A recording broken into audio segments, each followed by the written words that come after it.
Hello, fellow Voyagers. Jess here with Odyssey Human, here today to talk about contrast is your friend.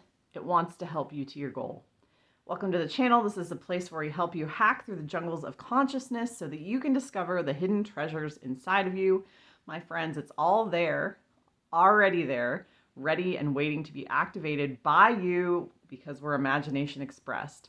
So if that sounds good to you, if that's something you are ready to understand, embrace, and leverage to get to your goals faster, subscribe. We'd love to have you on the channel. So we continue to grow. Thank you to all of our subscribers. And if you're new today, welcome. Welcome. We're happy to have you. So this conversation is a supplement to a video I made a few weeks ago about being fluid in pursuit of your goal. Go ahead and check that one out. In addition to this video, to kind of flesh out the idea even more, contrast is a word that people really used to use in early manifesting, right? Esther Hicks talked about contrast, and really contrast is your friend and it wants to help you to your goal because it's you, And what is contrast? Contrast is two apparently opposite states of being, right? Dark and light, night and day, black and white, red and green, whatever you feel that opposites are. Contrast is how we remind ourselves of where to pay attention. Because when the majority of people are trying manifesting, I think the biggest problem that we have, is that we're experiencing unwanted circumstances instead of our desired outcome. And what happens and why we get stuck in that is that we forget that we're imagination expressed, right? There are no static states of imagination. Imagination, when you think about it, you can go instantly to wherever you want to go.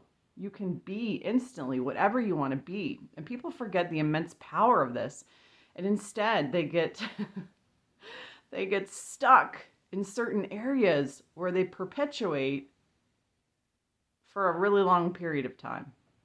When really imagination is never static. It actually, I think, is a harder skill to keep something static in imagination. Like imagine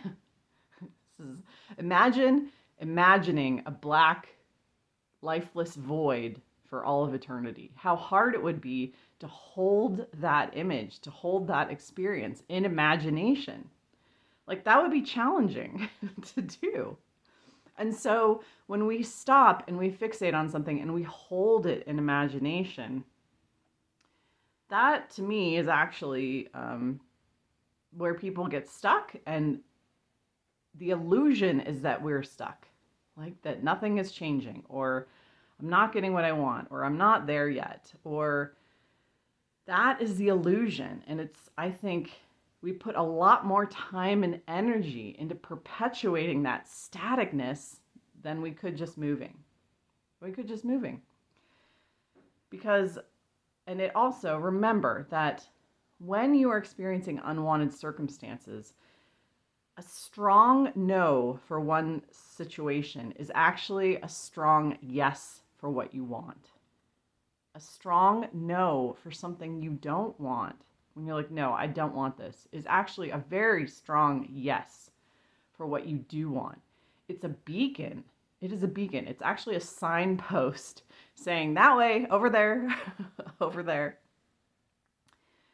A good example of this is if we are trying to cross a river and get from one side of the riverbank to the other, and there's some stones in the middle of the water that we think we can kind of jump across, and we are looking at that other side of the riverbank as our desired outcome. What happens is a lot of people, as they're crossing the rocks, they get stuck on one rock and they don't think they can go any further. And they're clinging to that rock, and they have the emotional reaction that this is my end. This is my end. I'm in the middle of this river and the rock is jagged and it's hurting my feet and I can't go anywhere. But really, we're never stuck.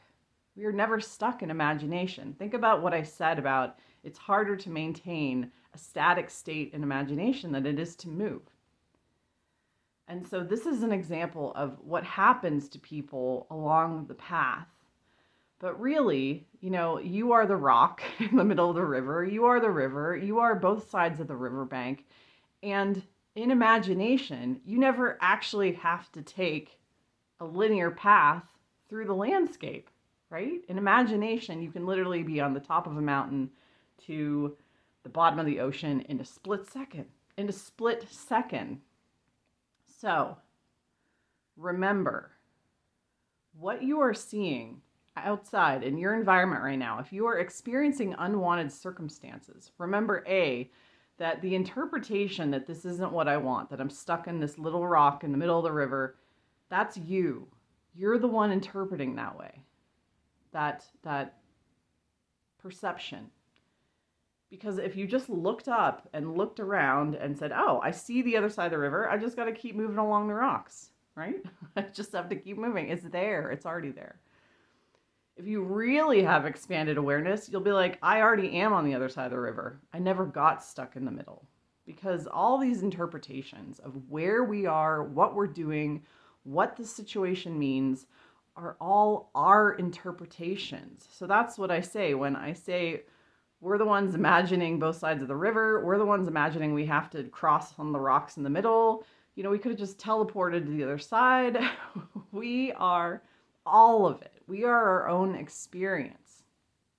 And we forget that we can move easier. And what happens is we just get hung up in really weird, awkward, uncomfortable places, thinking that we're stuck when we're never stuck in imagination. It's harder to maintain a static place in imagination than it is just to move.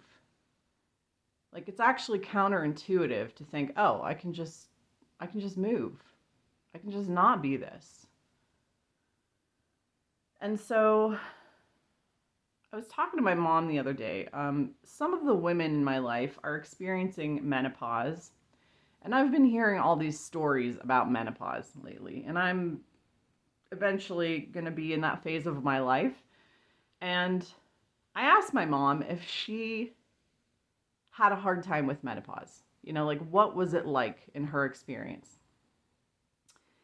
And what she said to me was really profound, and I've been thinking about it ever since. She said, I noticed it was happening, but I had more important things to attend to. And so I contrasted that to some people that I'm aware of who've really described it as this horrible time of life, and it's so traumatic, and because that was where they're putting their attention. Like, they were really fixating on the physicality of it, right? And so it became that jagged, uncomfortable rock in the middle of the river, whereas my mom, because she had her attention focused on the other side of that river, she just walked those stones across and it was done for her. Like, she had more important things to pay attention to. And I wanted to weave this in because I think it's brilliant. It's brilliant. Where do we actually get stuck? We get stuck with our attention. We get stuck with our attention. So if you're experiencing unwanted circumstances, if you're not at your outcome, it's because you're paying attention to the wrong things. You're looking down at the rock in the river instead of focusing your attention on the other side of the riverbank, where your goal is, and being there and just continuing towards it and believing in it and knowing it's there, embracing the solidity and the realness and the importance of that place, and orienting your body, your mind, your soul to that. Because the amazing thing is, when you really do this well, what I have found, when you fix your attention on your goal and you don't let you literally feel yourself gliding over those rocks in the middle. You're just jumping. You're not even really paying attention. You're just sloshing through that river. Like, you don't even notice the unwanted circumstances. You are not even paying attention to them. They are under your feet. They're just a momentary step. So, Contrast is your friend.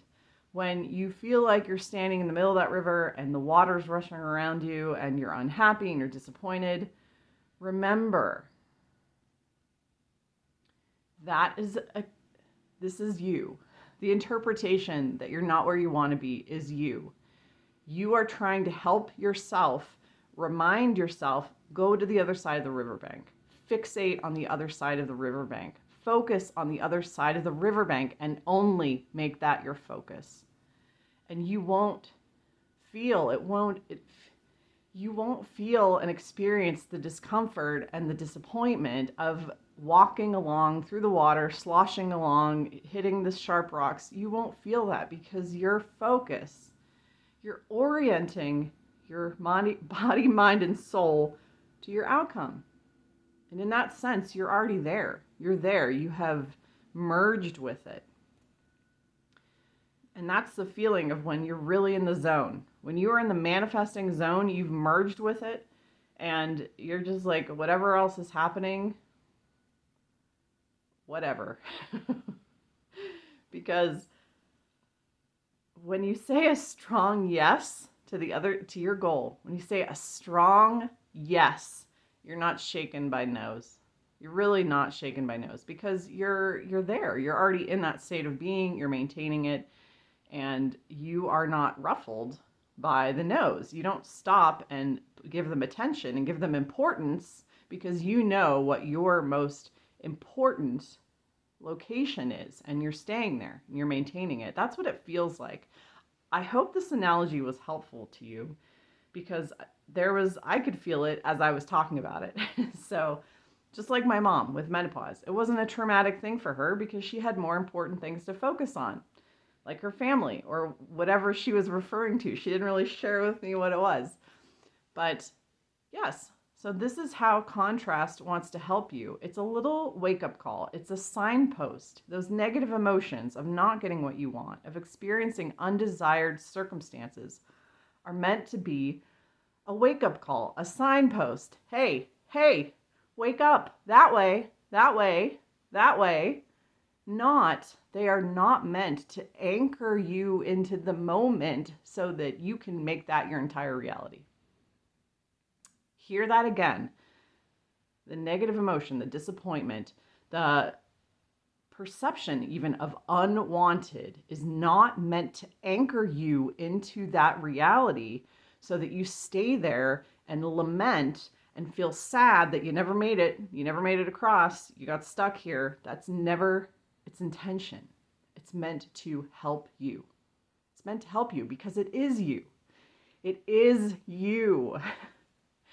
It is you. You are everything. You are your own experience. Everything you're experiencing is you. So think about that. Mull on that. And allow it to guide you. Allow it to remind you. And you can actually then start to be grateful for those signposts. Grateful of like, cool, I see this unwanted stuff happening. Ooh, what a great signpost. It's lighting up the way to my goal. It is reminding me, hey, over there, eyes over there, focus over there. I'm back on track. I'm merging with my desired outcome. I'm there. I'm looking at that other side. I see it. I'm orienting my body towards it. I got it. Thank you. Thank you, signpost. Thank you, unwanted circumstances. Thank you, undesired outcomes. Thank you. I know that you're all part of my imagination. So, a good reframe for you to see what you don't want to see as something that you do want to see. And when you're like, all right, yes, that's the way. I got it. I'm back on track. It'll catapult you even faster. It will remind you constantly of who you really are, what you really want, what's important to you, and the most important thing that you need to be focusing on. Thanks for watching. If you want to drop a comment below, I'm happy to engage with you. If you need a tool to help you recondition your mind to make it a more peaceful, blissful, wonderful place, grab that below. It's in the description box and it's always free for you. So thanks for watching. Have a great day. Bye.